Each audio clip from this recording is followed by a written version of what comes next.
I have a question about timing. It sounds so weird. Okay. Sounds like I'm so loud. I have a question about timing and how that plays in to things. I sort of hear it as a word that's, to me, seems like a little bit of a cop-out. Not for you, but from from the alternative community. And it seems like whenever something doesn't happen in a speedy manner, everybody goes to either blocking or timing. And I only mention it because I'm a writer, a dream analyst, and I've been doing it for about 7 years. And I think I always believe that things can happen really fast. And well, we do too, but we want to take your word timing and explain to you what it really is. You've been hearing us talking about these vibrational matches. So if you've got your radio dial set on 6:30 a.m. and you want to hear what's being broadcast on 100.6 FM, you could wait forever and it wouldn't happen. It's not about timing, it's about alignment. So everything is happening in perfect timing. In other words, law of attraction is lining things up constantly. So your now is full of timing.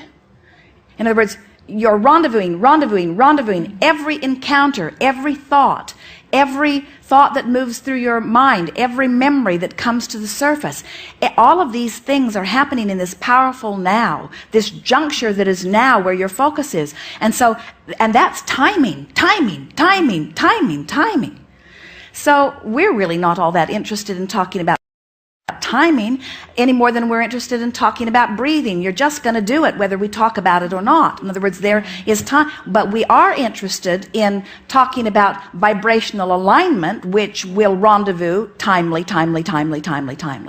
So every thought, let's say that you're walking through the hallway and you meet someone.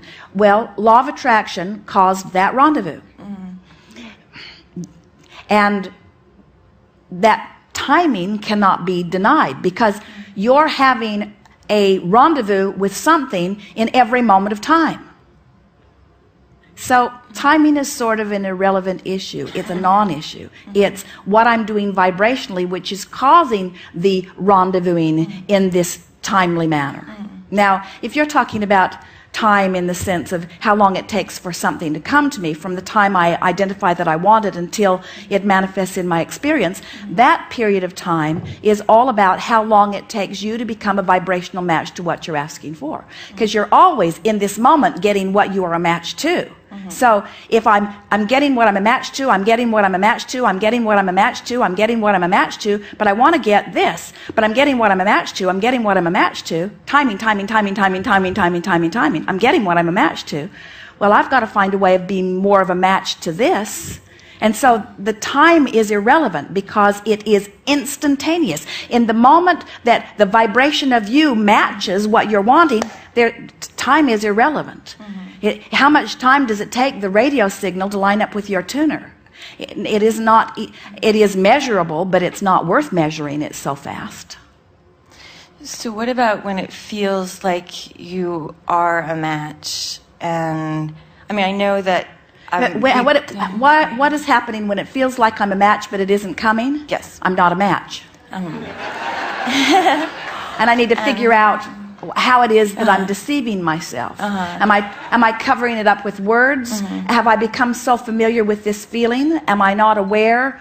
In other words, and the work is always the same. I now need to try to find some feelings of relief. And so if we were standing in your shoes, we'd poke around in it with a stick until we're pretty sure of how we feel. And then we would talk about it with the sincere and soul intention of feeling a little bit of relief. I guess I've felt so close for a while, and even now I feel so close to my goal.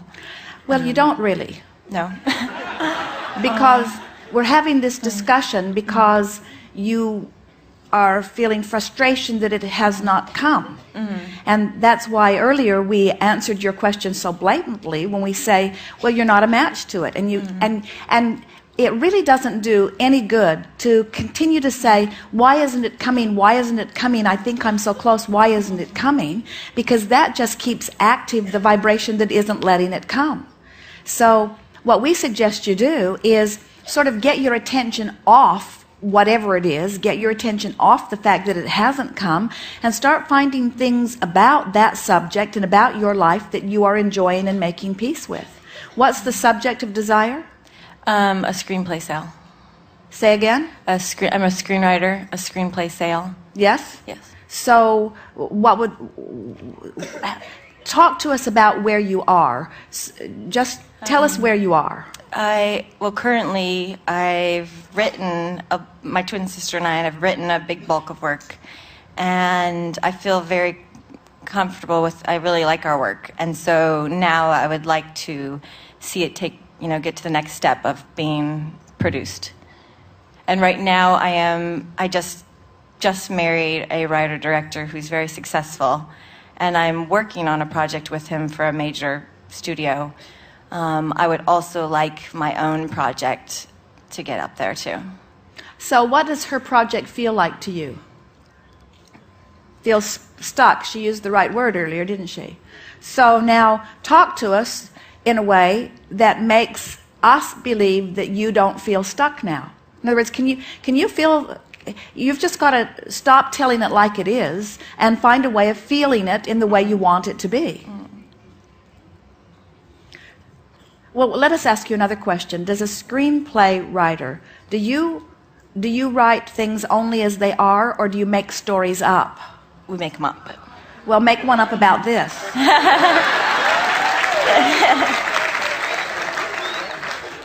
And tell it so often that you begin to believe it.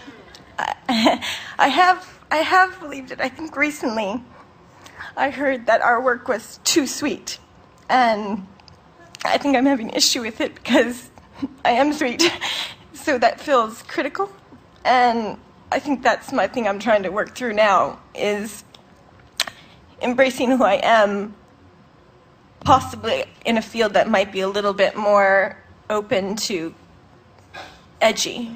Well, here's the thing that we notice about so many artists, no matter what their venue is. If you are looking around at the world that you think will gravitate to your stuff, and you try to modify your work to match what you think the world is asking for, you'll be upside down and all around. You'll lose yourself in all of that, and you will not feel satisfaction in the process of that. But if you will instead just do your work, let the sweetness and the clarity of who you are flow through you. It is our promise to you that law of attraction will find the audience that matches that. So many artists lose the... Now think about what we said earlier. Your connection between you and you is all that you have to tend to make your point of attraction the stable thing that it must be in order to bring you what you want. And if you're factoring in what everybody else thinks about it, then all that's doing is shattering your energy or scattering your energy and keeping you from having that attractive charisma that is necessary to bring people to you. So you just, if we were in your physical shoes, we'd write a screenplay about having written a successful screenplay. We'd write a story and we'd tell it to ourselves often about a world that thinks they need all of this pathos, when really the world at large is giving everybody all the pathos they need, and now they're looking for a place that they can go and feel good for a little while. In other words, we'd write a screenplay about how out there everywhere in this tumultuous world there are people that are wishing for a place that they could go where they could carve out some time and just feel good for a little while, and that you are the one answering that calling, and that your audience has amassed even before you began writing, and that the writing that is inspired through you is coming in response to what this audience is asking for, and all of it is being lined up for you, and that it will unfold perfectly, and that your work is just to be in love with your work. You see, you cannot be in a business where you have so much knowledge about what everybody's opinion is about what makes it work. In other words, what makes it work every single time is somebody came in alignment with their work, and how it looks through the eyes of others, and the stories that they tell about why this was successful and why this wasn't. All of that is just after the fact speculation that had nothing to do with what really happened.